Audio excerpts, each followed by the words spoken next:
Sun pictures கலாநிதி மாறன் பெருமையுடன் வழங்கும் தனுஷ் நடித்து இயக்கும் ராயன் ஜூலை 26 முதல் உலகமெங்கும். Kin of presence take one short film contest. நீங்களும் டைரக்டராக ஒரு நல்ல chance. Periyar Maniammai institute of science and technology, Thanjavur, B Tech CSC. Marriage அப்போ அவர் தான் தலைமை தாங்கி எங்களுக்கு கல்யாணம் பண்ணி வச்சாரு. அவர் ஃபாலோ பண்ண திருமணத்தில் இவங்க அம்மா விடோ எங்கள் அம்மா விடோ தான்.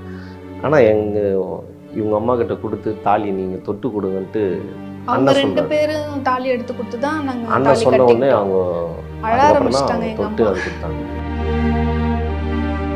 சமத்துவ பொங்கல் அப்போல்லாம் என் குழந்தைய தூக்கியிருக்காரு. அந்த கை ஒரு விரல் துண்டானது, இந்த பக்கம் தடுக்கும் போது இந்த இடத்துல வெட்டி இருந்தது. ரொம்ப ஆழமான காயமாக இருக்குது எல்லாமே. அது அவருக்கு நடந்திருக்க வேணாம் அந்த மாதிரி.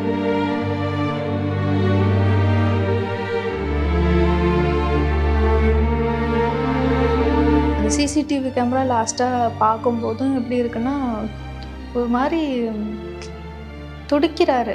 அவர் போட்டிருந்த வெள்ளை சட்டை சேராயிடுச்சு. ஃபுல்லாக நில குழஞ்சதுக்கப்புறம் அவர் மேலே தாக்குதல். அண்ணா விழுந்துட்டாரு, அவர் காலை வெட்டுறாங்க. அது வெட்டினது அவங்க உடம்பு மட்டும் இல்லை, பல லட்சம் இளைஞர்களுடைய ஒரு எதிர்காலத்தையே வெட்டி போட்டாங்க. எவ்வளோ விஷயம் இந்த ஒரு கொலையினால் தடுக்கப்பட்டிருக்கு.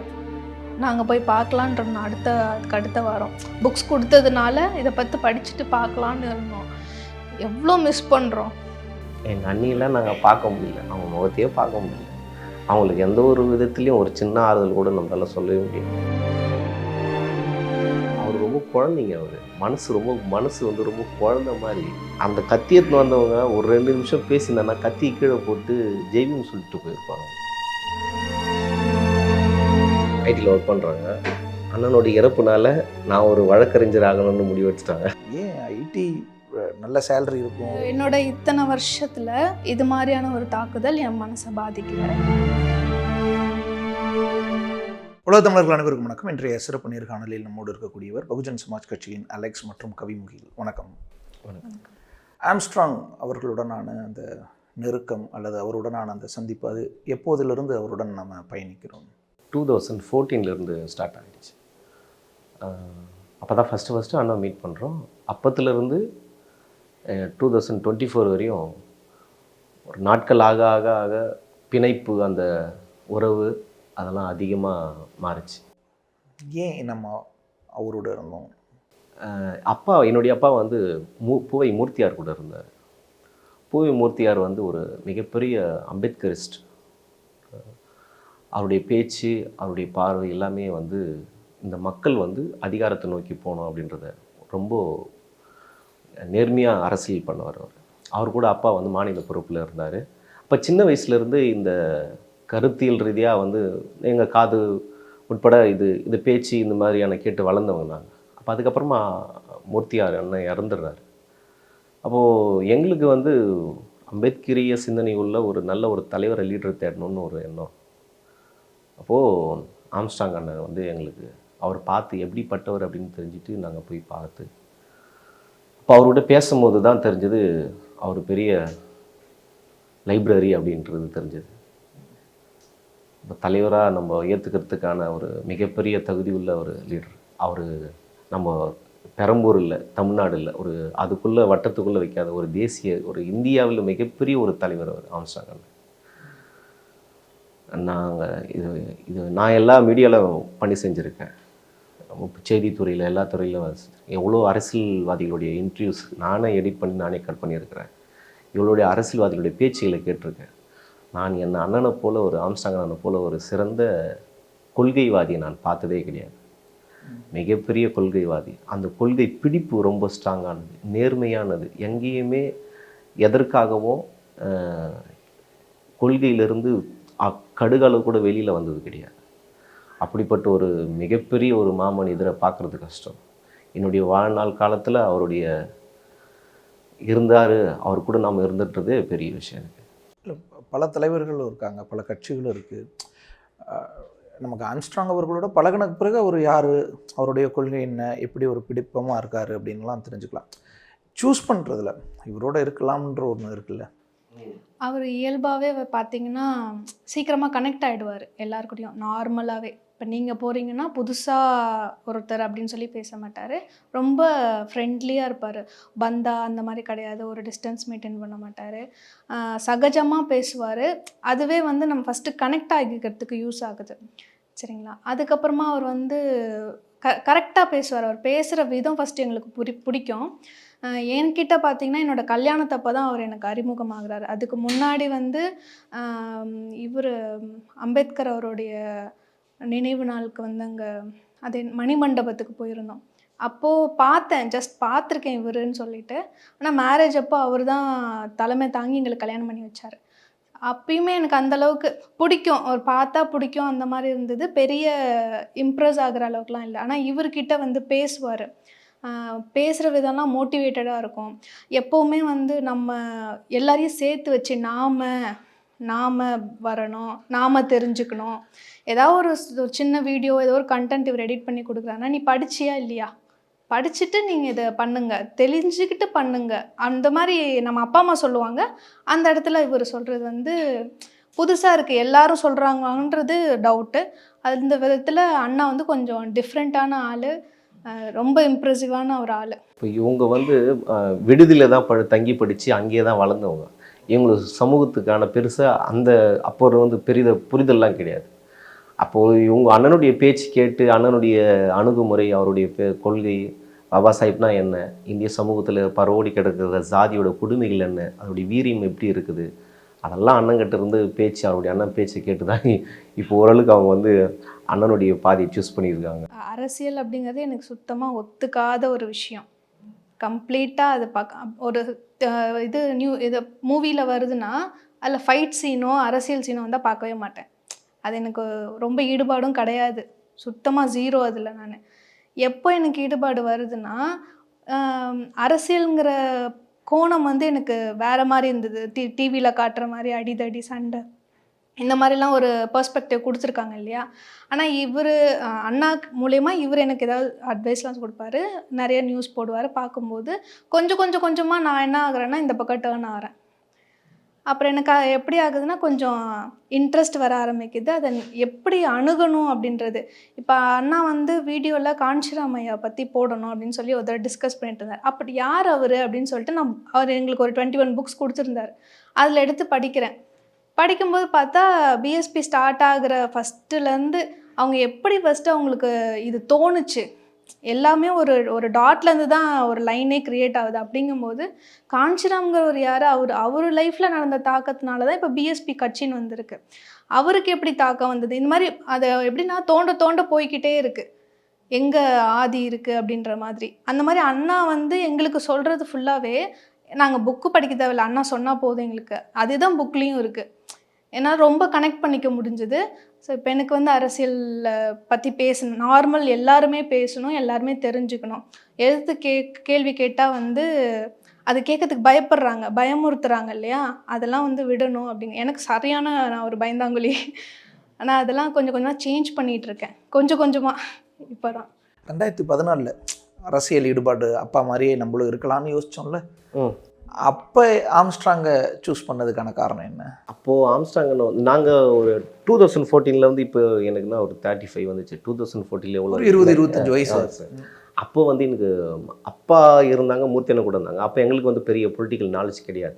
அண்ணனுடைய இப்போ வெளியில் வந்த ஒரு பிம்பம் பார்த்தீங்களா, ஒரு பொய்யான பிம்பம், ஒரு ரவுடின்ற ஒரு பிம்பம் புது தளத்திலிருந்து அரசியல் புரிதல் இல்லாத அண்ணனுடைய பிம்பம் வந்து ஒரு ரவுடி பிம்பம் மாதிரி ஒரு சில பேர் பார்க்குறாங்கல்ல, அது மாதிரி நாங்கள் அப்போ பார்த்தோம். அப்போ எங்களுடைய மனநிலை என்னன்னா, நம்ம ஒரு நல்ல ஒரு கெத்தாக ஒரு எப்படி தென் மாவட்டங்களில் சில இளைஞர்கள் வந்து நம்ம அண்ணன் தலைவர் கூட இருக்கணும், ஃபோட்டோ எடுத்துக்கணும் போகணுன்ற மாதிரி அப்போ அரசியல் அறிவற்ற இளைஞர்களாக இருக்கும்போது அப்போ அண்ணனை பார்த்து அண்ணங்கிட்ட பேசும்போது அவர் கூட ட்ராவல் பண்ணணும் அந்த என்ன மனநிலையில் போனது. ஒரு நல்ல ஒரு டான் அந்த மனநிலையில் போனது. அதுக்கப்புறமா எங்களை ஒழுங்குபடுத்தினார். அப்போது ஒரு டான், ஒரு கேங்ஸ்டர், கட்சியும் வச்சுருக்காரு, நம்ம அவர் கூட சேர்ந்துடலான்னு யோசிச்சிங்களா? யோசிச்சேன். அந்த அரசியல் புரிதலற்ற அந்த வயசில் அப்போ யோசிச்சது. அதுக்கப்புறமா அவர் நம்மளை அப்போ போய் பார்க்கும்போது எப்படி இருந்தார்? அண்ணா ஆஃபீஸில் வர சொன்னாங்க. ஆனால் ஃபஸ்ட்டு நம்பர் கொடுத்தாங்க, ஜெய்சங்கர்ன்ற ஒரு அண்ணன் நம்பர் கொடுத்தாரு. அப்போ அவர் அண்ணனுக்கு கால் பண்ணி இந்த மாதிரி இன்னார் பையனா நான் உங்களை பார்க்கணுண்ணா, சரி வாப்பா அப்படின்னாரு. ஆனால் உடனே பார்க்க விடல. ஆஃபீஸ்க்கு போனோம், அப்புறம் வீட்டுக்கு வந்தோம், மாறி மாறி அங்கே வாப்பா இங்கே வாங்கப்பா அப்படின்னாரு. அதுக்கப்புறம் அவர் மானிட்டர் பண்ணியிருக்காரு. மீன்ஸ் தம்பிங்க யார் எதுக்காக வந்துக்கிறாங்க, பொறுமை இருக்குதா அப்படின்றதெல்லாம் அவர் கொஞ்சம் மானிட்டர் பண்ணார். அதுக்கப்புறமா அவர் போயிட்டு நாங்கள் என் கூட இருந்த எல்லா சமூகத்து இளைஞர்கள் இருந்தாங்க. வெறும் தலித் சமூகம் மட்டும் என் கூட இருந்தேன். என்னுடைய நண்பர்கள் பிற சமூகத்தினர் இருந்தாங்க. அவங்கெல்லாம் போயிட்டு யார் எந்த கேஸ்ட்டை பற்றிலாம் அவர் பேசலை. அவர் 2 பேர் பேசினார். என் கூட இருந்த வேறு பிற சமூகத்து இளைஞர்களும் வந்து அவர் தலைவரை ஏற்றுக்கிட்டாங்க. அந்த மாதிரியான ஒரு ஆர்கனைஸ் பண்ணி ஒரு எளிய மக்கள்கிட்ட பேசுகிறது, பெரிய பேச்சாளர் அடுக்குமொழி பேசுகிறது, கவிதைநயமாக பேசுகிறது, இதெல்லாம் கிடையாது. சாதாரணமாக பேசுவார். சாதாரணமாக மக்கள்கிட்ட இந்த விஷயம்பா, இதுதான் நம்மளுக்கு தீர்வு, இதுதான் நம்மளுடைய அடையாளம், 2000 வருஷமாக இப்படி தான் நம்மளுக்கு மறுக்கப்பட்டிருக்குது. அப்போ இந்த இந்த அடிப்படையை மாற்றணும்னா, இந்த வர்ணாசிரம சிஸ்டத்தை மாற்றணும்னா இப்படி ஒன்று நடக்கணும், இப்படி ஒரு மாற்றம் நடக்கணும் அப்படின்றத வந்து ஒரு எஜுகேட் பண்ணுறாரு. அது எல்லா சமூகமே ஏற்றுக்கிற மாதிரி இருக்குது. பாபா சாஹிப் எப்படி வந்து சட்ட அமைச்சர் பதவியை பிசி மக்களுக்காகவும் அனைத்து பெண்களுக்காகவும் விட்டுட்டு வெளியில் வர்றாரோ, அந்த கான்செப்டில் அந்த எல்லா மக்களுக்கான அரசியல் தான் ஆம்ஸ்ட்ராங் பேசினார். ஸோ அப்போ வந்து நாங்கள் 2 பேர் பார்த்துட்டு அவர் பேசணும். நான் எங்கள் ஃப்ரெண்ட்ஸாக எல்லா சமூகத்துக்கு சேர்ந்த ஃப்ரெண்ட்ஸ் எல்லாம் பேசும்போது, சரி கட்டாயமாக இவர் கூட நம்ம வந்து ஒரு நல்ல அரசியல் தலைவர் நம்மளுக்கு கிடச்சிருக்காரு, அவர் கூட ட்ராவல் பண்ணணுன்ட்டு நான் ட்ராவல் பண்ணேன். உங்களுக்கு எப்படி இருந்துச்சு அவர் மீதான பிம்பம் ஆரம்பத்தில்? இதே மாதிரி தானா? கண்டிப்பாக. ஏன்னா கேள்விப்படுறது நம்ம மேக்ஸிமம் நம்புகிறோம் இல்லையா, நம்ம யூடியூப் பார்க்குறோம் நிறைய இடத்துல. இப்போ எங்கள் அம்மா மூலயமா தான் தெரியும், இப்போ இவர் தான் தலைமை தாங்கி கல்யாணம் பண்ணி வைக்க போகிறாங்கன்னு சொல்லும்போது, அப்பா இவர் இது முன்னாடிலாம் வந்து ஏதோ காலேஜில் பிரச்சனை பண்ணவர், அந்த மாதிரி ஒரு தப்பான அபிப்பிராயங்களோட தான் இருந்தது ஸ்டார்டிங்கில்.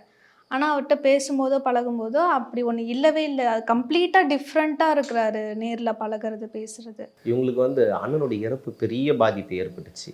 இவரை விட என்னை விட இவங்களுக்கு பெரிய பாதிப்பு ஏற்பட்டுச்சு. அண்ணன் இறக்குறாரு, அந்த உடல் எப்படி வெட்டப்படுது அப்படின்னு ஒரு நியூஸ் போகுது. அது கீழே வந்து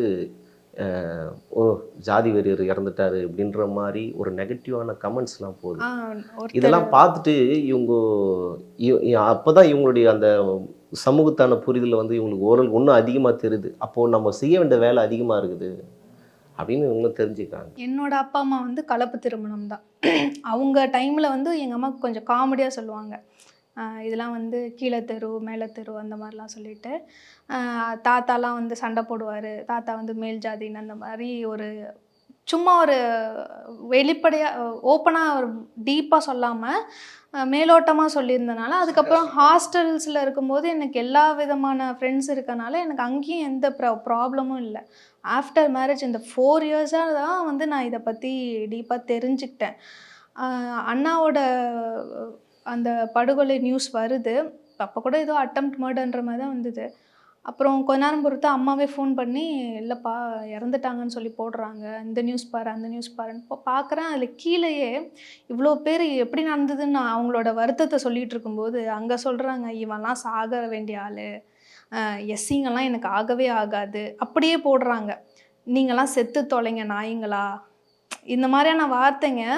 ஏன்னா என்னோட கம்யூனிட்டி சார்ந்தவங்கள ஒரு எதுக்கு தேவையே இல்லாமல் எல்லாருமே சாகணும், அப்படி என்ன உங்களுக்கு அந்த வெறி அப்படின்னு எனக்கு அந்த ஜூலை 5ஆம் தேதி சாயந்தரத்துலேருந்து ஒரு 3 நாள் பார்த்தீங்கன்னா, அண்ணனோட நல்லடக்கம் முடிகிற வரைக்கும், பொத்தூரில் முடிகிற வரைக்குமே நானும் எங்கள் அம்மா பெரம்பலூரில் இருக்காங்க. நைட்டு 12 o'clock ஆனாலும் எங்களுக்கெலாம் எப்படின்னா தூக்குறோம், டப்புன்னு முழிப்பு வந்துடுது, ஒரு நியூஸ் கேட்ட மாதிரி ஒரு அதிலே தான் இருக்கிறோம், நாங்கள் வெளியவே வரலை. டிவி ஃபோன் எதில் பார்த்தாலும் அண்ணா நியூஸ் வருது. அந்த கமெண்ட்ஸ் தான் நம்மளை வந்து ஃபஸ்ட்டு பாதிக்கப்படுது. ஒரு இமேஜோடு ஒருத்தங்க இருக்காங்க, அவங்கள வந்து வேற ஒரு அடையாளத்தையோ, இப்போ ரவுடின்னு ஃபஸ்ட்டு வந்தது ரவுடி தான், ரவுடி அவர் கத்தி எடுத்தவன் கத்தியால் தான் சாவான், அப்போ எல்லாருமே சாவுறாங்களா? எனக்கு புரியல. இதுக்கு வந்து ஒரு மெச்சூரிட்டி இல்லாத ஆளுங்களாம் வந்து ஹேட்டர்ஸாக மாறி கமெண்ட் போடுறாங்கன்றது என்னோட அபிப்பிராயம். நான் வந்து இது வரைக்குமே யூடியூப்பில் போடுறேன்னா எனக்கு தெரிஞ்ச விஷயம் போடுவேன், திருத்திக்க வேண்டிய விஷயத்த போடுவேன், யாரையுமே ஹர்ட்ஃபுல்லாக போட மாட்டேன். அந்த மாதிரி சுய ஒழுக்கம் நிறைய பேர்கிட்ட இல்லை. இதுதான் வந்து சைபர் புல்லிங் வரைக்குமே கொண்டு போகுது. இப்போ அவங்க ஃபேமிலியில் இருக்கவங்க இதே கண்டென்ட் பார்க்குறாங்க. நாங்களாம் கொஞ்சம் க்ளோஸ் டு அண்ணாங்கும் போது எங்களுக்கு எவ்வளோ பாதிப்பு ஏற்படுத்தும். அப்போ எப்படின்னா எங்களை எமோஷ்னலாக டவுன் பண்ணுறாங்க. இந்த ஹேட்டர்ஸோட கமெண்ட்ஸ் வந்து எமோஷ்னலாக டவுன் பண்ணி, இதெல்லாம் ஒரு சைக்காலஜிக்கலாக பார்க்கணும். நம்ம ஒரு தலைமையே இல்லை, தலை இல்லாத ஆட்களாக நாங்கள் இருக்கிற மாதிரி நினைக்கிறாங்க. அப்படிலாம் கிடையாது, நாங்கள் எல்லாமே முளைச்சி வந்துட்டுருக்குறோம் அப்படிங்கிற மாதிரி எங்கள் மைண்ட் நாங்கள் கொஞ்சம் ஸ்ட்ராங்காகிட்டு வரோம். இது வந்து எங்களை எப்பவுமே டவுன் ஆகாது. அண்ணங்கிறவங்க எங்களை டவுன் ஆக்க மாட்டார். இந்த படுகொலை நடந்த அந்த செய்தி கேள்விப்படும் போது ஃபஸ்ட்டு எப்போ பார்த்தீங்க? இப்போ ஃபஸ்ட்டு ஒரு அங்கே 5:30 மேலே அங்கே நடந்துருக்கு. 6:30க்கு நமக்கு ஒரு 6:30க்கு மேலே நியூஸ் தமிழில் என்னுடைய நண்பர் ஸ்ரீனி அவர் கால் பண்ணார். நான் இந்த மாதிரி வருது அலெக்ஸு, கன்ஃபார்ம் ஆகலை இன்னும் நியூஸு, உறுதியாக பாரு, என்னென்னு பாரு, கொஞ்சம் பார்த்துட்டு சொல்லணுன்னு. நான் ஃபஸ்ட்டு நம்பலை. அதெல்லாம் ஒன்றும் இருக்காது, அண்ணன் மேலே எப்படி அது இப்படி வந்துடும் அப்படின்னு சொல்லிட்டு இருந்துட்டோம். அதுக்கப்புறமா அண்ணனுடைய பிஏக்கெலாம் நம்ம ஃபோன் பண்ணும்போது, செல்வத்துக்கெலாம் ஃபோன் பண்ணும்போது பிஸின்னு வந்தது. எல்லாருடைய ஃபோனும் பிஸின்னு வரும்போது கொஞ்சம் பயம் வந்துடுச்சு. அதுக்கப்புறம் உடனே இங்கே இந்த வண்டி எடுத்து கிளம்பிட்டு போகிற அந்த வேலை எல்லா மீடியாவில் இருக்கிற நண்பர்கள் எல்லாருமே கால் பண்ணாங்க. இல்லை கன்ஃபார்ம் நியூஸ் அப்படின்னா இது அப்போலோ ஹாஸ்பிட்டலில் கிட்ட போகிறோம், அண்ணனை ஜிஹெச்சி கொண்டு போயிட்டேன்னு சொல்லிட்டாங்க. ஜிஹெச்சிக்குள்ளே போயிட்டு பார்த்துட்டான். அதுக்கப்புறம் அண்ணன் எப்படி அந்த டைம் வரையும் அண்ணன் எப்படி வெட்டினாங்க, எப்படி வெட்டியிருக்காங்களா எனக்கு தெரியாது. அதுக்கப்புறமா தான் நைட்டுக்கு மேலே தான் அந்த ஃபோட்டோஸ் வந்து வெளியில் வருது. அது மிகப்பெரிய ஒரு மனசு பாதிச்சு. அப்போது ஒரு தலித் சமூகத்திலேருந்து ஒரு லீட்ரு உருவாகிறது கூடாதுன்றது ரொம்ப ஸ்ட்ராங்காக இருக்கிற மாதிரி இருக்குது எனக்கு. மற்றவங்கெல்லாம் எந்த சமூகத்திலேருந்து ஒரு தலைவர் உருவாக்கலாம், ஆனால் இந்த ஒடுக்கப்பட்ட சமூகத்திலேருந்து, இந்த பட்டியல மக்களிலிருந்து, அங்கே கீழே இருந்து ஒரு தலைவர், அதுக்கான அவங்க பிரச்சனைகளுக்கு பேசக்கூடிய ஒரு தலைவர் உருவாகக்கூடாதுன்றது எல்லாமே இதில் மட்டும் சரியாக இருக்கிற மாதிரி இருக்குது எல்லோரும். நீங்கள் நேரில் நீங்களும் போயிருந்தீங்க? நான் இல்லை, எனக்கு குழந்த உடம்பு சரியில்லைன்னு அண்ணா அடக்கம் பண்ண அடுத்த நாள் காலையிலேயே போயிட்டாங்க. இவர் 3 நாளும் அங்கே தான் இருந்தார். 8 மணி நேரம் அந்த இறுதி ஊர்வலம் நடந்தது. எந்த கலவரமும் கிடையாது, எந்த ஒரு பொது சொத்தை வந்து எதுவுமே டேமேஜ் பண்ணாமல் ஒழுக்கமான முறையில் எங்களுக்கு எப்படி அவர் டிசிப்ளினை கற்றுக் கொடுத்தாரோ அது மாதிரி தான் எனக்கு தெரிஞ்சு. மேக்ஸிமம் யாரும் குடிச்சிட்டோ அந்த மாதிரிலாம் யாருமே நீங்கள் பார்த்துருக்க மாட்டீங்க. நீங்கள் மற்ற இப்போ நீங்கள் கம்பேர் பண்ணி பாருங்கள், மற்ற கட்சியோட மற்ற தலைவர்கள் யாராவது ஒருத்தர் படுகொலை செய்யப்பட்டிருந்தா இந்நேரம் தமிழ்நாடு எப்படி இருந்திருக்கும்? அண்ணன் தலைமையில் எந்த இடத்துல மீட்டிங் நடந்தாலும் அது முடிஞ்சதுக்கப்புறமா அந்த இடத்த சுத்தம் பண்ணி. ஆமாம், இவரோட இறப்புக்கு அப்புறமும் இங்கே பொத்தூர்லேயும் சரி, அங்கே பந்தர் கார்டன்லேயும் சரி, எல்லாமே க்ளீன் பண்ணி தான் நாங்கள் வந்து போவோமே. எங்களுக்கு அந்த மாதிரி சொல்லி கொடுத்துருக்காங்க. நம்ம போட்டிருக்கோம் குப்பை, நம்ம அதை தான் க்ளீன் பண்ணிட்டு போகணும். நம்ம இந்த இடத்த யூஸ் பண்ணிருக்கோம், அதே மாதிரி யூஸ் பண்ணுற மாதிரி சின்ன விஷயங்களை எங்களை ஒரு அப்பா மாதிரி, ஒரு தலைவராக, ஒரு நண்பராக செதுக்கி இந்த சமூகத்துக்கு இப்படிப்பட்ட ஒரு நபராக, இப்படிப்பட்ட ஒரு தலைவனாக நம்ம இருக்கணுன்றதை வந்து உருவாக்கியிருக்காங்க. என்னை மட்டும் நான் சொல்லிக்கல, அவர் பின்தொடர்ந்த எல்லா இளைஞர்களுமே அரசியல் அவங்களால பேசவே முடியாது. தெளிவான அரசியல் கொள்கை தெளிவு அதெல்லாம் எல்லாருக்கிட்டையும் இருக்கும், அண்ணங்கிட்ட இருந்தவங்கள. அவர் மீட்டிங்லாம் போடுறாரு அப்படின்னா நிறைய பேர், இப்போ ஒரு 10 பேர் ஆல்ரெடி போனவங்களே போனால் கூட ஏன் இன்னொருத்தர் கூப்பிட்டு வரல அப்படின்னு கேட்பார். இப்போ அவர் இறந்ததுக்கப்புறம் பார்த்தீங்கன்னா இங்கேருந்த நார்மல் மக்கள் எல்லாருமே மைக் பிடிச்சி பேசினாங்க. அதாவது கேள்விப்பட்டவங்க, பத்திரிக்கை வைக்க போனவங்க, இந்த மாதிரி இருக்கவங்க கூட என்னாலேயே தாங்கிக்க முடியல, உங்களால் எப்படி முடியுது, இது மாதிரிலாம் அவங்களோட ஃபீலிங்ஸை ஷேர் பண்ணியிருக்காங்க. எங்கள் அம்மா வந்து கல்யாணத்துக்கு தெரியும், எப்போ போனாலும் எங்கள் அம்மாவை விசாரிப்பார் அவர், அம்மா எப்படி இருக்காங்க. ஏன்னா எனக்கு அப்பா கிடையாது, அவங்க கஷ்டப்பட்டு எங்களை வளர்த்துருக்காங்க. அதுவே அவருக்கு வந்து எங்கள் அம்மா மேலே ஒரு மதிப்பு, மரியாதைலாம் சின்னவங்க பெரியவங்கலாம் பார்க்க மாட்டார், நல்லா மதிப்பாக நடத்துவார். படிக்கலைன்னா ஏன் படிக்கலை, படின்னு சொல்லுவாங்க, படித்தா இன்னும் என்கரேஜ் பண்ணுவார். அது வந்து ஒரு வேறு லெவலாக தான் அவர் சொல்லணும். நமக்கு அந்த உயரத்துக்கு போயிட்டா நமக்கு கூட புத்தி தடுமாறலாம், ஆனால் அவர் வந்து இப்படி இருக்கும்போது கண்டிப்பாக ஒரு ரோல் மாடல் தான், அவர் ஃபாலோ பண்ணலாம். திருமணத்தில் இவங்க அம்மா விடோ எங்கள் அம்மா விடோ தான், ஆனால் இவங்க அம்மா கிட்ட கொடுத்து தாலி நீங்கள் தொட்டு கொடுங்கன்ட்டு அவங்க அண்ணன் 2 சொல்றாரு. பேரும் தாலி எடுத்து கொடுத்து தான் நாங்க அண்ணன் தாலி சொன்ன உடனே கட்டிக்கிட்டோம். அவங்க அழ அதுக்கப்புறம் தான் ஆரம்பிச்சிட்டாங்க அவங்க எங்க தொட்டு அம்மா. அது கொடுத்தாங்க. ஓகே, ஒரு எப்பயுமே ஒரு மூட பழக்கம் இருக்கும். ஆமா, சிங்கிள் முதல்ல மதரா நம்மகிட்ட இருந்து இருக்கிறவங்க வடிக்கணும் அது. அது முன்னாடியே ஆக்சுவலாக சபையில் முன்னாடியே வைக்க மாட்டாங்க. சிங்கிள் மதராக இருக்கிறவங்கள ஆமா, பின்னுக்கு தான் வைக்கணும்னு சொல்லுவாங்க. எனக்கு ஆனா அந்த ஒரு தொட்டு தாலியை வருத்தம் தொட்டு கொடுக்கும். தாலி தொட்டு எனக்கு கொடுக்க அந்த சொன்னாங்க. வருத்தம் இருந்தது. அண்ணா இல்லைன்னா எங்களுக்கு இந்த கல்யாணம் நடந்திருக்காது. கடைசி வரைக்கும் எனக்கு அந்த உறுத்தல் இருந்துட்டு இருக்கும். அம்மா இப்போ பாத பூஜை பண்ண முடியாதுன்னு எங்கள் அம்மா ரொம்ப ஃபீல் பண்ணாங்க. அண்ணா அண்ணி அந்த மாதிரி நிற்க வைக்கணும் அந்த மாதிரி. ஆனால் அண்ணா என்ன பண்ணாருன்னா, இவங்க அம்மா எங்கள் அம்மா 2 பேரையுமே நீங்கள் தொட்டு எடுத்து கொடுக்கணும். அவங்க கொடுக்க இவர் வாங்கி எனக்கு தாலி கட்டினார். அண்ணா அது வரைக்கும் தாலி அந்த தட்டில் வச்சுட்டு இருந்தார். 1.5 மணி நேரமாக எங்கள் கல்யாணம் பௌத்த முறைப்படி நடந்தது. அதை எக்ஸ்பிளைன் பண்ணிகிட்டு இருக்காரு பௌத்தத்தை பற்றி வேந்தன் அண்ணான்னு. அது வரைக்குமே பொறுமையாக இருந்து அண்ணாவும் கேட்டுட்டு அந்த ஒரு என்ன சொல்ற நல்ல குட் ஃபீல் கொடுத்தீங்க அப்படின்னு சொன்னார் அந்த அண்ணாவை. ஏன்னா பௌத்த முறைப்படி அதை எக்ஸ்பிளைன் பண்ணி அப்புறம் அம்மாங்க 2 பேரும் வந்து எடுத்து கொடுத்தாங்க தாலி. எதுவுமே வந்து யாரா ஐயர் வச்சு இருந்தாலும் கொடுக்கல. இப்போ அவர் கூட கொஞ்சம் பழகுனலாம் இருந்தாங்களோ அவங்களோட உறவுக்கார மாதிரி இருப்பார். உறவு நாம் உறவோடு நண்பராகவும் சகோதரனாகவும் மாறிடுவார். அவங்க வீட்டில் எந்த ஒரு துக்க நிகழ்வு இருந்தாலும் நல்ல நிகழ்வு இருந்தாலும் அண்ணா அதை முன்ன நின்று அவங்களுக்கு எல்லாமே பண்ணி கொடுப்பார், சரி பண்ணி கொடுப்பார். அப்படி ஒரு தலைவன்னா ஆணையிடுற தலைவனை எல்லாருமே பார்த்துக்கலாம். ஆனால் நான் வழிகாட்டி ஒரு தகப்பனாக கண்டித்து ஒரு ஆசானா ஒரு டீச்சராக எங்களுக்கு இந்த மாதிரியான படிக்கணும், இந்த மாதிரி விஷயங்களை பண்ணி கொடுக்கணும், இந்த மாதிரி நம்ம கொண்டு போகணுன்ட்டு எங்களை கைட் பண்ணார், நல்லா கைட் பண்ணார். ஆமாம், இப்போ அவர் அதை பின்பற்றுறதுனால மட்டும்தான் அவர் எங்களுக்கு சொல்லிக் கொடுக்க முடியுது. நான் வந்து சர்க்கரையை நிறுத்தணும் அப்படின்னு உனக்கு நான் ஆர்டர் பண்ணோன்னா நான் ஃபஸ்ட்டு சர்க்கரை சாப்பிடாமல் இருக்கணும், அப்போ தான் நீ சாப்பிடாதன்னு சொல்ல முடியும். அந்த மாதிரி அண்ணா வந்து அது கம்ப்ளீட்டாக உள்வாங்கி அவர் ஒரு சின்ன அசைவு கூட அவரோட படித்த விதமாக இருக்கட்டும், அவருடைய பண்பு வந்து சூப்பராக இருக்கும். எனக்கெலாம் வந்து பாடி லாங்குவேஜ் அவ்வளோவா ஸ்டடி பண்ண தெரியாது. ஆனால் அவர் வந்து இப்போ யோசிக்கிறேன், எதுவுமே கையில் இருக்கும்போது அருமை தெரியாதுன்னு சொல்லுவாங்க இல்லையா. இப்போ வந்து நான் அவர்கிட்ட பேச நிறைய இருந்தது. ஆஃப்டர் எலெக்ஷன் வந்து அவர்கிட்ட பேசணுன்னு எனக்கு ஆப்பர்ச்சுனிட்டி கிடச்சிச்சு. ஆனால் அண்ணன் கொஞ்சம் லைட்டாக டல்லாக இருந்தார். சரி அப்புறம் பேசிக்கலான்னு விட்டேன். அதுக்கப்புறம் அந்த வார்த்தைகள் அவர்கிட்ட சொல்ல முடியாமலே போயிடுச்சு. என்ன சொல்லணும்னு நினச்சிருந்தீங்க? ஆக்சுவலாக இங்கே என்னுடைய சகோதரனுக்கு வந்து உறவுக்கார சகோதரர் வந்து மேரேஜ் வச்சுருக்கோம். அந்த ஜூன் 5 நாங்கள் திருவள்ளூர் கூப்பிட்டு வரோம். அடுத்த ஜூலை 5 தான் அண்ணன் இறக்குறாரு. இந்த ஒரு மாதம் அந்த ஜூன் 5 இங்கே என்னுடைய தம்பி திருமணத்துக்கு வரும்போது அப்போ இவங்க பேசணுன்னு இருந்தாங்க. அண்ணா அப்போ அந்த எலெக்ஷன் ரிசல்ட்டு முன்னாடி இருந்தது. அது கொஞ்சம் ஒரு தொய்வாக இருந்த மாதிரி இருந்தார், கொஞ்சம் ஃபீல் இருந்தார். வரணுமான்னு கேட்டார்.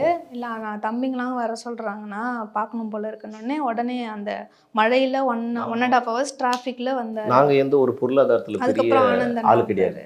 எங்களை பேச்சு கேட்டுக்குன்னு அண்ணன் இவ்வளோ தூரம் வரணும்னு அவசியம் கிடையாது. நாங்கள் பொருளாதாரத்துலேயோ இல்லை வேறு எதுலேயோ வந்து பெருசாக உயர்ந்தவங்க கிடையாது.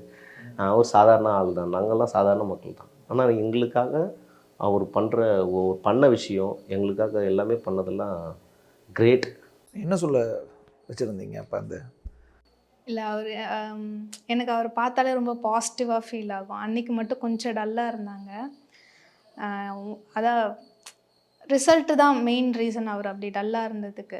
இந்த டைம் தானே நீங்கள் நல்லா சிரித்து பாசிட்டிவாக இருக்கணும் அப்படின்னு சொல்லணும். ஏன்னா வெற்றியில் ஜெயிக்கிறது வந்து ஒரு பெரிய சிரிப்பு, அது வந்து எல்லாருக்கும் வர்றது.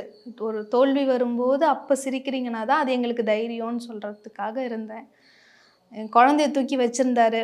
அப்போது 2-3 பேர் இருந்தாங்க. சரி ஸ்டேஜுக்கு கூப்பிட்றாங்கன்னு சொல்லிட்டு ரிட்டன் வரும்போது பேசலான்னு நினச்சேன். ஆனால் அண்ணா கொஞ்சம் டல்லாகவே போயிட்டதுனால அப்படியே போயிடுச்சு. ஆனால் ஃபோனில் வந்து இவர்கிட்ட பேசினார். நாங்கள் ஒரு சின்னதாக ஒரு யூடியூப் சேனல் ஸ்டார்ட் பண்ணியிருக்கோண்ணா அப்படின்னு சொல்லும்போது பேசினார். புக்ஸுக்கு தான் ஃபஸ்ட்டு கொடுத்தாரு. அப்போ தான் கொடுத்தாரு, ஒரு இறக்கிறதுக்கு 2-3 வீக்ஸ் முன்னாடியா 2-3 வீக்ஸ் முன்னாடி ஒரு 21 புக்ஸ் அவரோட சொந்த பதிப்பகம் இருக்குது. அதுலேருந்து 21 புக்ஸ் கொடுத்தாரு. முக்கால்வாசி வந்து பௌத்தத்தை பற்றியும் அரசியல் பற்றி, காஞ்சிராமன் அவர்கள் பற்றி, இந்த மாதிரி ஃபுல்லாகவே இருக்குது. ஒன்றுக்கு ஒன்று தொடர்புடையதாக இருக்கும். அது நம்ம ட்ராவல் பண்ணுற மாதிரி போகும் அந்த புக்ஸ் எல்லாமே. அது படிச்சுட்டு அதை பற்றி ஏன்னா அவர் எப்போவுமே நம்ம பேசுகிறோம் அப்படின்னா சும்மா நல்லா இருக்கியா நல்லா இல்லையா அந்த மாதிரி வைக்க ஒரு அர்த்தமாக பேசணும் அப்படிங்கிறதுக்காக நான் தயார்படுத்திகிட்டு இருந்தேன். அது மிஸ் ஆகிடுச்சு. ஸோ நிறைய அவர்கிட்ட பேசியிருக்கணும், பேசுறது மிஸ் ஆகிடுச்சு. இவங்க கம்மியாக தான் பேசியிருக்காங்க. நான் கம்பல்சரி வீக்லி ஒரு 2 டைம்ஸாவது அண்ணங்கிட்ட நான் பேசிடுவேன். அண்ணன் இல்லைன்னா அண்ணன் என்கிட்ட அவரு பேசுவேன். phone ஏன்னா அந்த பண்ணிடுவாரு. மாதிரியான ஒர்க்கு வைஸாக பேச வேண்டிய சுச்சுவேஷன் ஏற்படும் எங்களுக்குள்ள. அப்போ கம்பல்சரி நைட்டில் அண்ணன் கால் பண்ணுவார், நான் அண்ணனுக்கு கால் பண்ணுவேன். பிஸியாக இருந்தாருன்னா கூப்பிட்றமா அப்படின்னு சொல்லிட்டு மறக்காத எனக்கு கால் பண்ணுவார். ஸோ ஒர்க் வைஸாக நிறைய பேசியிருக்கோம். அந்த ஒர்க்குன்னா அரசியல் தான், அரசியல் சம்மந்தமான வீடியோக்கள், அவர் பேசின விஷயங்கள்லாம் வந்து அதெல்லாம் நாங்கள் பேசி ஒரு வெட்டின பிறகு அந்த புகைப்படங்கள், அந்த வீடியோஸ் எல்லாம் வந்துருந்துச்சு. அவருடைய அந்த வெட்டுப்பட்ட அந்த அதெல்லாம் பார்க்கும் பொழுது எப்படி இருந்துச்சுன்னா, நீங்கள் நேரில் பார்த்துருப்பீங்க. அதன் பிறகு அந்த ஒரு சூழலை பார்க்குறது எப்படி இருந்துச்சு? சொல்ல முடியும். அது எல்லாருக்கும் பார்த்துட்டோம். அந்த அவருக்கு வழியை நான் நம்ம கையெல்லாம் கொடுத்துருக்கேன். சமத்துவ பொங்கல் அப்போல்லாம் என் குழந்தைய தூக்கியிருக்காரு. அந்த கை ஒரு விரல் துண்டானது, இந்த பக்கம் தடுக்கும் போது இந்த இடத்துல வெட்டியிருந்தது. ரொம்ப ஆழமான காயமாக இருக்குது எல்லாமே. அது வந்து அவருக்கு நடந்திருக்க வேணாம் அந்த மாதிரி. கஷ்டம், ரொம்ப கஷ்டம். வீடியோ ஆனால் பார்க்க முடியல. ஆனால் எனக்கு இதான் லைஃப்பில் ஃபஸ்ட்டு எக்ஸ்பீரியன்ஸ். ஒரு தாக்குதல் வந்து இந்த அளவுக்கு நடக்கிறது தெரிஞ்ச ஒருத்தருக்கு, ரொம்ப பிடிச்ச ஒருத்தருக்கு. அதனால் அந்த வீடியோ வாங்கி பார்க்குறேன். உயிர் இல்லை உடம்புல, கண் கொஞ்சம் அப்படி இருக்குது. அந்த விரல்லேருந்து காட்டுறாங்க, அந்த துண்டான விரல். அந்த சிசிடிவி கேமரா லாஸ்ட்டாக பார்க்கும்போதும் எப்படி இருக்குன்னா, ஒரு மாதிரி துடிக்கிறாரு. அவர் போட்டிருந்த வெள்ளை சட்டை சேராயிடுச்சு. ஃபுல்லாக நில குழஞ்சதுக்கப்புறம் அவர் மேலே தாக்குதல். அவர் ஒரு ஆயுதம் வச்சில்ல. அது என்ன சொல்கிறது, மெச்சூரிட்டி இல்லாத பசங்களை வச்சு அவங்களுக்கு யாருன்னு தெரியல, யாரை வெட்டுறோன்னு தெரியல, யாரை எதுக்கு வெட்டுறோன்னு வெட்டுறோன்னு தெரியல, தெரியல, எப்படிப்பட்ட ஒரு தலைவரை வெட்டுறோன்னு தெரியல. இதனால என்ன வரும்னு தெரியாமல் அவங்க பாட்டுக்கு ஏதோ ஒரு அசைன்மெண்ட் முடிச்சுட்டு போன மாதிரி பண்ணிட்டு போயிருக்காங்க. அண்ணா விழுந்துட்டாரு, அவர் காலை வெட்டுறாங்க. அது வெட்டினது அவங்க உடம்பு மட்டும் இல்லை, பல லட்சம் இளைஞர்களுடைய ஒரு எதிர்காலத்தையே வெட்டி போட்டாங்க. அதுக்கப்புறம் அவனுக்கு ஒரு 3 நாள் கழிச்சு அந்த தான் என் மைண்டில் ஓடிட்டு இருந்தது. அவருக்காக ஒரு சில வரிகள் எழுதியிருந்தேன். அண்ணாவோட கல்லறையில் போய் அதை அவர் முன்னாடி வாசிச்சு, அதெல்லாம் பதில் கிடைக்காத கேள்விகள். அன்றைக்கி அவர் என்ன நினச்சிருப்பாரு, அடுத்து என்ன பண்ணலான்னு நினச்சிருப்பாரு.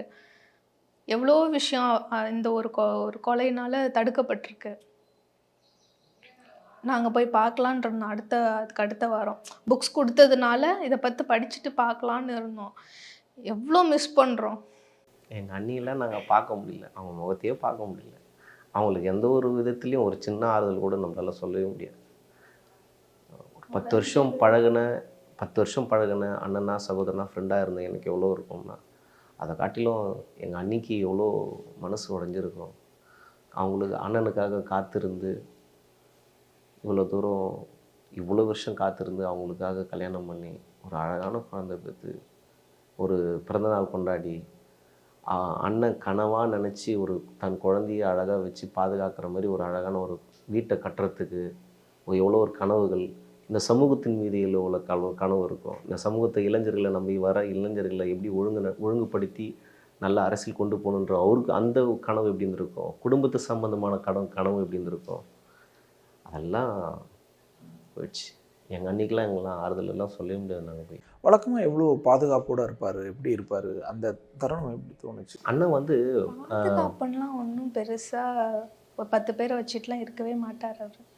இந்த பாதுகாப்புலாம் அண்ணனுக்கு அதெல்லாம் பெருசாக, அதனாலே தான் இந்த தாக்குதல் வந்து எங்களால் ஃபஸ்ட்டு நம்பவே முடியல. எதுக்காக அண்ணனை வந்து இந்த மாதிரி பண்ணணும்னு அண்ணனெல்லாம் நெருங்கவே முடியாது, ஒருத்தர்லாம் அவ்வளோ நெருங்க முடியாது. இது வந்து கோழைத்தனமான ஒரு படுகொலை. நேருக்கு நேர் சந்திச்சு அது தான் வந்து சொல்லலாம். இது கோழைத்தனமாக வார்த்தையே சொல்லக்கூடாது. நான் அந்த மாதிரியான ஒரு பின்னாடி வந்து அவர் இந்த கேமரா சைடு கேமரா பார்த்தீங்கன்னா அண்ணன் இப்படி வந்து தடுப்பார். ஒரு பாக்ஸர் அந்த கை இப்படி கரெக்டாக இப்படி வரும் அவருக்கு. கரெக்டாக இப்படி தடுக்கிறார். அதனால தான் இந்த விரல் அங்கே போகுது அவருக்கு. இந்த இடம் இப்படி ஃபைட் இப்படி பண்ணும்போது தான் இப்படி போகுது அவருக்கு. அவர் ரொம்ப குழந்தைங்க. அவர் மனசு வந்து ரொம்ப குழந்த மாதிரி.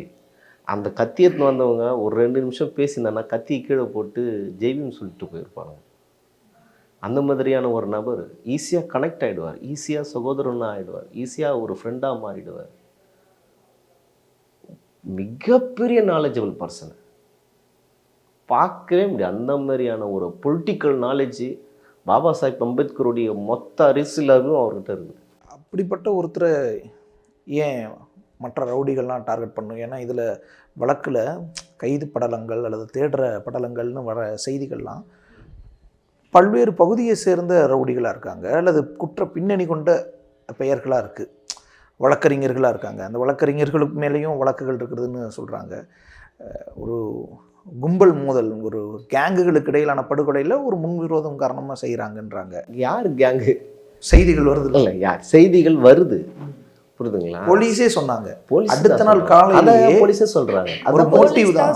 அதுதான் கேட்குறேன். கொலை அடுத்த நிமிஷத்துலேயே போலீஸ் வந்து சொல்ல வேண்டிய அவசியம் என்ன? டக்குன்னு அந்த ஸ்பாட்டில் ஸ்கிரிப்ட் ரெடியாக இருந்த மாதிரி இருக்குது. இப்படி மர்டர் வந்தால் இந்த மாதிரி ஒரு ஸ்கிரிப்ட் ரெடி பண்ணி வச்சுட்டு சொல்கிற மாதிரி இருக்குது.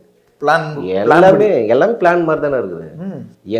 எங்களுடைய அண்ணன் வந்து முழுக்க அரசியல் படுகொலை தான். அரசியல் படுகொலை தான். அப்போ என்ன மோட்டிவ் இருக்குன்னு நீங்கள் நினைக்கிறீங்க?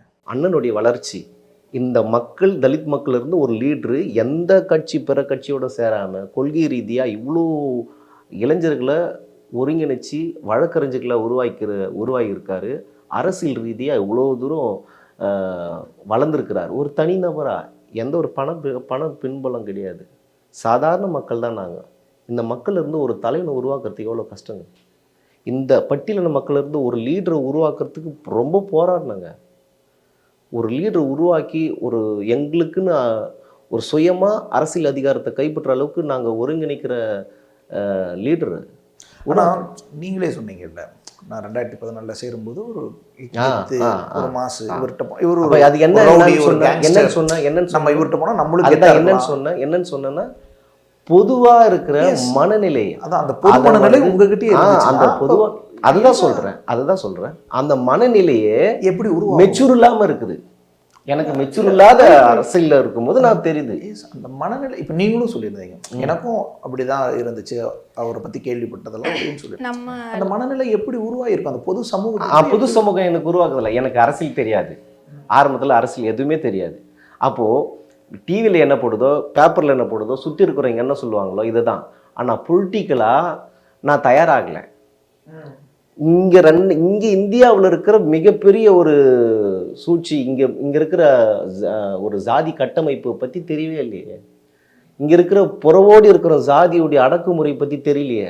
அதுக்கப்புறம் படிக்கிற அப்புறம் தான் நம்மளுக்கு தெரியுது இவ்வளோ விஷயம் இருக்குது. அப்போ இங்கேருந்து ஒரு லீடர் உருவாகணும், இங்கேருந்து ஒரு ஆட்சி மாற்றம் உருவாக்கணும், ஒரு அதிகாரத்தை நோக்கி போகணும். பாபா சாஹிப் அம்பேத்கரை பற்றி படிக்கும்போது தானே தெரியுது. அப்போது இங்கேருந்து ஒரு லீடர் உருவாகினாலே ஒரு பொது சமூகத்தில் இப்படி ஒரு பேர் குத்துறதுக்கான வாய்ப்பு இருக்குது.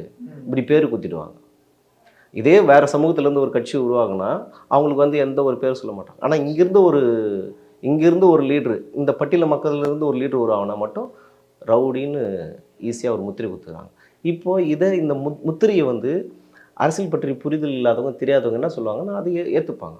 அவங்க அரசியல் கேஸ்லாம் இருந்தது அப்படின்னு சொன்னதெல்லாம் இருந்திருக்கு. அது இப்போ இருக்க மாநில தலைவரும் சொல்லியிருக்காரு. அது வந்து அவர் மேலே போடப்பட்ட பொய்யான வழக்குன்னு நிரூபித்து போட்டவங்க மேலேயும் மறுபடியும் கேஸ் போட்டிருக்கதாகவும் அண்ணா சொல்லியிருக்காரு. இப்போ ஃபஸ்ட்டு நமக்கு வர்ற நியூஸ் வந்து பரபரப்பாக இருக்க நியூஸ் மட்டுமே ப்ராப்ளம் ஆகிடுது. அதுக்கப்புறம் அதை ஃபாலோ பண்ணுறவங்களுக்கு அதோட எண்ட் என்னன்னு தெரியுது. ரைட். ஆனால் இப்போ கமிஷனரே ஒரு மோட்டிவ் கொலை, ஆற்காடு சுரேஷ் படுகொலைக்கு பதிலாக அவருடைய தம்பி சேர்ந்து மாற்றினாங்க. அப்படி வச்சுக்கிட்டாலுமே அந்த கமிஷனர் ஏன் மாற்றினாங்க?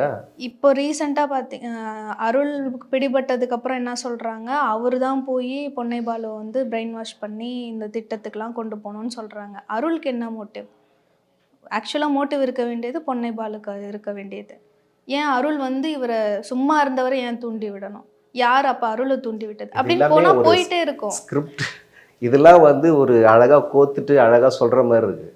எங்களுக்கு எங்கள் பிஎஸ்பியில் இருக்கிற எல்லாருக்கும், எங்கள் மாநில தலைவர் இப்போது இருக்க மாநில ஆனந்தன் அண்ணாக்கும் இது மிகப்பெரிய அரசியல் கொள்கை கொலைன்றதை இல்லை சார், தெளிவாக இருக்கிறோம்.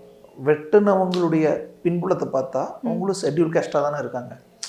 நீங்கள் இப்ப மறுபடியும் அததான் பரப்புறாங்க. அதுதானே. என்னன்னா இவங்க அதுதானே எல்லாமே வேணும். இவங்க எல்லாருமே இப்படிப்பட்டவங்க தான் அப்படின்னு ஒரு பிம்பத்தை பரப்புறதுக்காக, அவங்களுடைய வறுமை காரணமாவோ இல்லை வேற ஏதோ ஒரு தேவைக்காகவோ அவங்கள இதில் இன்வால்வ் பண்ணியிருக்காங்க. இதில் இன்வால்வ் ஆனவங்களுக்கு தான் மெச்சூரிட்டி இல்லைன்னு நான் சொல்லுவேன். சரிங்களா? ஏன்னா ஆனால் இப்போ பாருங்கள், இப்போ ரீசண்டாக கூட யார் அவர் பிரகாஷ் நக்கீரனா அந்த சேனலில் அவர் என்ன சொல்கிறாரு, வேற்று சமூகத்தவர் சொல்லி இந்த சமூகத்தவர் பண்ணுறாங்க, அவங்களுக்குள்ளேயே அடிச்சுக்கிறாங்கன்னு அப்படியே சொல்கிறாரு. அவருக்கு யார் சொன்னா? அப்போ அவரை தானே கேட்கணும். யார் வந்து இவங்கள ரவுடின்னு சொல்கிறாங்களோ, யார் சொல்கிறாங்களோ அவங்கக்கிட்ட தான் போய் நம்ம எவிடன்ஸ் கேட்க முடியும். இவ்வளோ மக்கள் சொல்கிறோம், இவர் படிக்க வச்சுருக்காரு, இவர் இப்படி பண்ணுறாரு அப்படி பண்ணுறாருன்னு, அது யார் காதுக்குமே எட்ட மாட்டேங்குது. எப்பயோ சொன்ன ரவுடிங்கிறது மட்டும் டக்குன்னு வந்து எல்லாருக்குமே பரவிடுது. இல்லை, இப்போ யாருக்கு என்ன தேவை இருக்கும் இதில்? இவ்வளோ ரவுடிகள் இணைகிறாங்கன்னா அப்போ அதுக்கு யாருக்கு என்ன தேவை இருக்கும்? யாரால் ஒருங்கிணைக்க முடியும்? அப்போ ஃபஸ்ட்டு ஆருத்ரா வழக்கு சொன்னாங்க. ஆருத்ரா வழக்குன்னு பார்த்தோம்னா யார் பக்கம் நின்னார் அண்ணா? மக்கள் பக்கம் நின்னார். மக்கள் பக்கம் நின்னவங்களை வந்து ரவுடின்னு சொல்லியிருக்கீங்க. அப்போ மக்கள்லாம் ரவுடி எப்படி கொண்டு போகலாம் இது? நீங்களே சொல்லுங்கள். எப்படி பார்த்தாலுமே நீங்கள் சுமத்துற அந்த அடையாளம் வந்து தவறானது.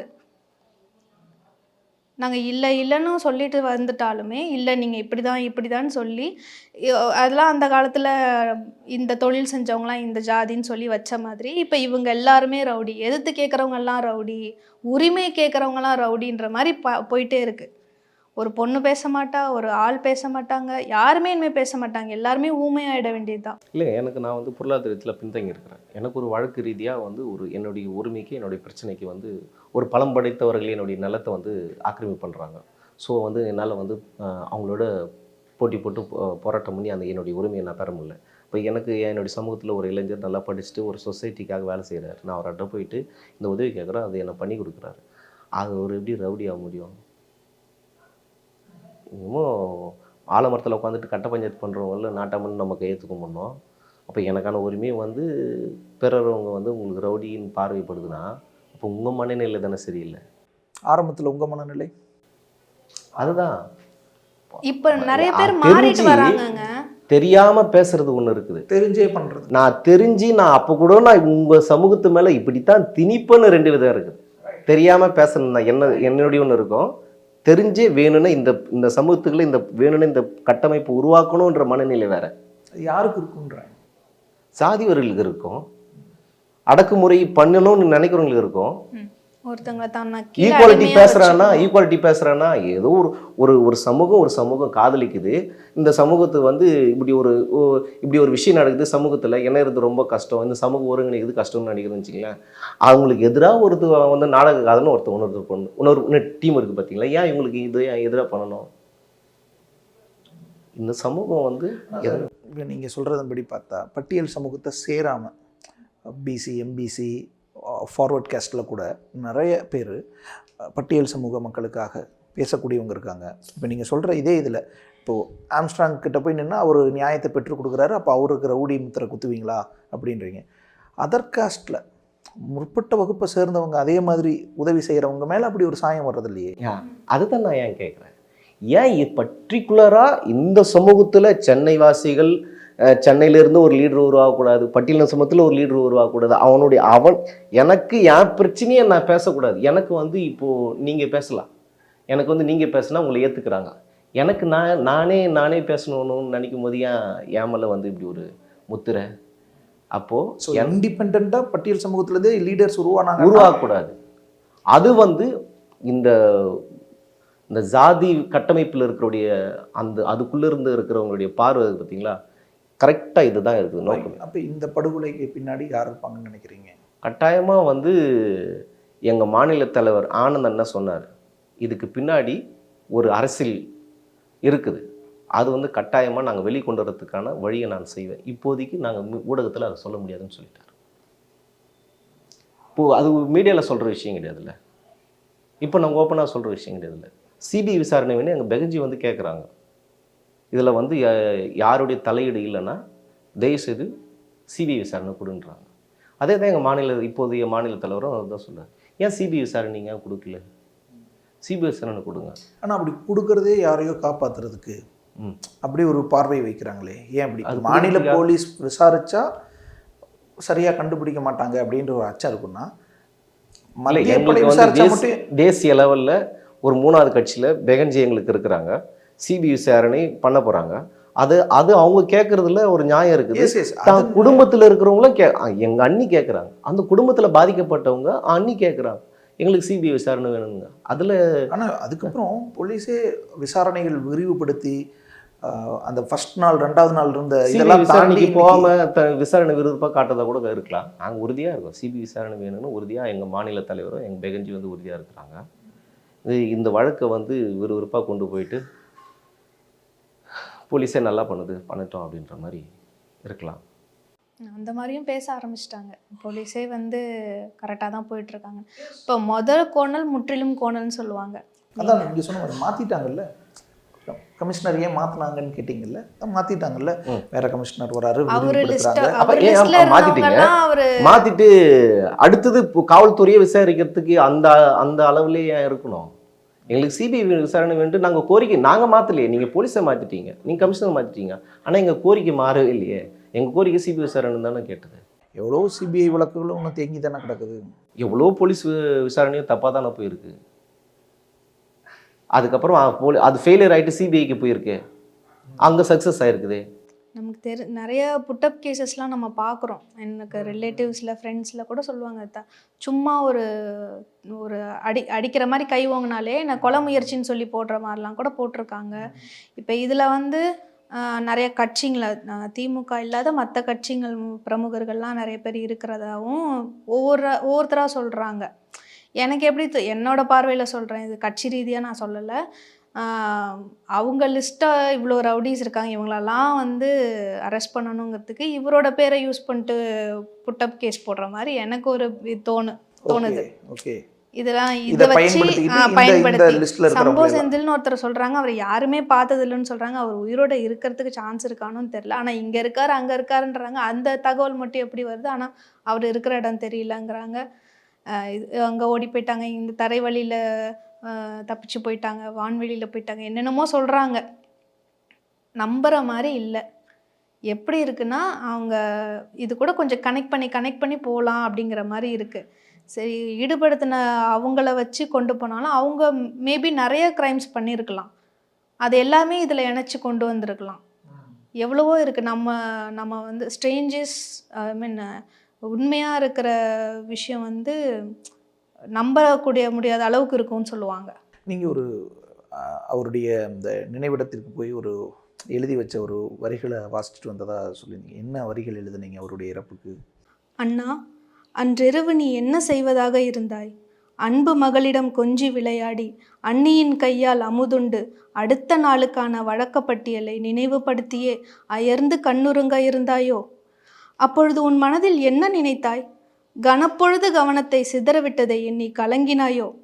செய்த நல்வினை பலன்கள் எல்லாம் வெட்டுண்ட உன்னை கை கட்டி வாய்ப்பொத்தி வேடிக்கை பார்த்ததை கண்டு உதவியற்றவனாய் உணர்ந்தாயோ? செந்நீர் மொத்தமாய் செலவழித்து மிச்சமாய் இருந்த இறுதி துடிப்புகளில் கூட மக்களுக்கு செய்யவிருந்ததை பரன்மேல் கிடத்திவிட்டோமோ என்று குற்ற உணர்வு கொண்டாயோ? மருத்துவமனை செல்லும் வழியெங்கும் உன் உயிர் சிதறி விழுந்ததோ? கூடியிருந்த மக்களை காணும் அவசரத்தில் கூட்டை விட்டு ஓடி வந்தாயோ? மெல்ல மெல்ல மௌனித்து பின் மொத்த அமைதியை ஆட்கொண்டாயோ? வானை எட்டும் வீர வணக்க முழக்கங்களால் என் உடலை மட்டும்தானேடா உங்களால் அழிக்க முடிந்தது என்று மரண பதாகைகளில் உன் சிரிப்பால் பதிலடி கொடுத்தாயோ? சொல்லிக் கொடுக்க வேண்டியவற்றையெல்லாம் சொல்லிக் கொடுத்து விட்டாய். அடுத்த தலைமுறைகள் அவ்வழியே ஆற்றும் பணிகள் மிக சிறப்பாய். ஒவ்வொருவர் நினைவிலும் நொடி பொழுது நீ கடந்திருப்பாய் என்று எடுத்துக்கொண்டாலும் வாழ்ந்து கொண்டுதான் இருக்கிறாய் என்றும் சாகா வரம் பெற்ற மிருத்யுஞ்சயனாய். ஜெய் பீம். அடுத்து எப்படி அரசியல் பயணம் இருக்க போகுதுன்னு நினைக்கிறீங்க? இந்த இழப்பு எந்த அளவுக்கு பெரிய தாக்கத்தை உங்கள் வாழ்க்கையில் கொண்டு போகும்னு நினைக்கிறீங்க? நான் வந்து எல்எல்பி பண்ணிவிட்டு இதுக்கப்புறம் என்னன்னு ஆக்சுவலாக என்னன்னே நம்ம தெரியாமல் போகக்கூடாது, எல்லாமே அறிவு சார்ந்து கொண்டு போகணுங்கிறனால ஒன்று வந்து நம்மளும் படிக்கணும், அது மாதிரி கஷ்டப்படுறவங்க எய்மோடு இருக்கிறவங்களுக்கு சப்போர்ட் பண்ணணும். நம்மக்கிட்ட பணம் கிடையாது, ஆனால் மோட்டிவேட் பண்ணி நம்ம கூடவே ஒருத்தராக நடந்து போகிற பாதையில் 4-5 பேராக சேர்ந்து போகும்போது கலப்பு தெரியாதுன்னு சொல்லுவாங்க. ஸோ அந்த மாதிரி இந்த அரசியல் பயணத்தில் போகணும் அப்படின்னு நினைக்கிறேன். அப்போ தான் வந்து ஆர்கனைஸ் ஆக முடியும். பிடெக் ஐடி முடித்தவங்க ஐடியில் ஒர்க் பண்ணுறாங்க.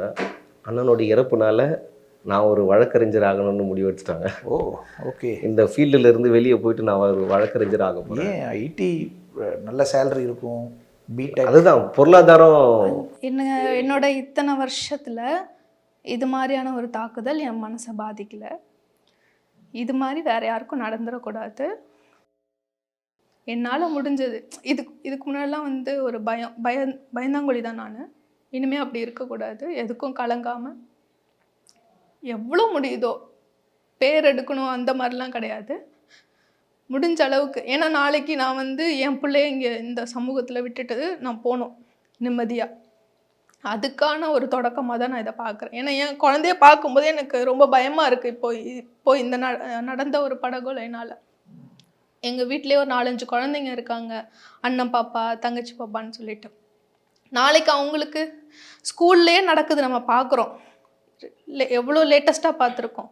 கற்பழிப்புலேருந்து ஜாதி வெறி தாக்குதலேருந்து எவ்வளவோ நடக்குது குழந்தைங்களுக்கு. எப்படியாப்பட்ட சொசைட்டியில் நம்ம இருக்கோங்கிற ஒரு தெளிவு நமக்கு ஃபஸ்ட்டு கிடைக்கணும். அப்போ அதுக்கு அவங்கள தயார்படுத்தணும். நமக்கு விஷயம் தெரிஞ்சால் தான் அவங்களுக்கு சொல்ல முடியும். நமக்கு தெரியாமல் நீ எப்படி வேணால் வாழ்ந்துக்கோ அப்படின்லாம் இருக்கக்கூடாது. நாளைக்கு அவனை பெரிய ஆளாக்கி அவன் 4 பேருக்கு ஹெல்ப் பண்ணுற மாதிரியான மனசை தான் அவனுக்கு நான் க்ரியேட் பண்ணி கொடுக்கணும். இது அப்படியே தொடரணும். யார் யாரெல்லாம் பாதிக்கப்பட்டாங்களோ அதெல்லாம் இதுலேருந்து ஸ்ட்ராங்காகி வந்து இன்னும் பெருசாக தான் வரணும்னு நான் நினைக்கிறேன். ஸோ பிடெக் ஐடி வேலையெல்லாம் திறந்து வக்கீலுக்கு படிக்க போகிறீங்க. அதுதான் அண்ணனுடைய இறப்பு அவங்களுக்கு ஏற்படுத்தின ஒரு பாதிப்பு. பேசுறதுக்கு ரொம்ப கூச்சம், ஆனால் மைக் பிடிச்சி பேசினேன்.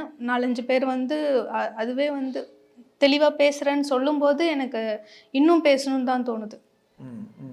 அவர் என்ன சொன்னாருங்கிறத அவர் நினைவேந்தலில் ஒரு 5 நிமிஷம் பேசணும். பயம் இருந்தது, ஆனால் மைக் பிடிக்கும்போது எனக்கு பயம் வரல. இது வந்து தெரியாதவங்க கூட தெரிஞ்சுக்கணும், தெரிஞ்சவங்க திருப்பி ரீகலெக்ட் பண்ணிக்கணும் அப்படிங்கிற மாதிரி தான் சொன்னேன். அது வந்து இன்னும் தெரிஞ்சுக்கணுன்ற ஆர்வத்தை தான் தூண்டுது எனக்கு. இப்போ இதுதான் இந்த மாதிரி இன்னும் நிறைய பேர் அண்ணனுடைய இறப்பு நிறைய பேரை மாற்றிருக்கு. நிறைய பேர் வருவாங்க. ஆம்ஸ்ட்ராங் அண்ணனா நிறைய பேர் பிறந்து வருவாங்க. நிறைய பேர் அரசியல் மாற்றம் செய்வாங்க. அரசியலில் ஒரு நல்ல சமத்துவம், சகோதரத்துவம், சமூக நீதி உருவாக்கக்கூடிய இளைஞர்கள் அண்ணன் உருவாக்கிட்டு போயிருக்காரு. அது அவர் வழியில் கட்டாயமாக நடக்கும். நன்றி, உங்கள் இருவருக்கும் மிக்க நன்றி. ஜெய்பி.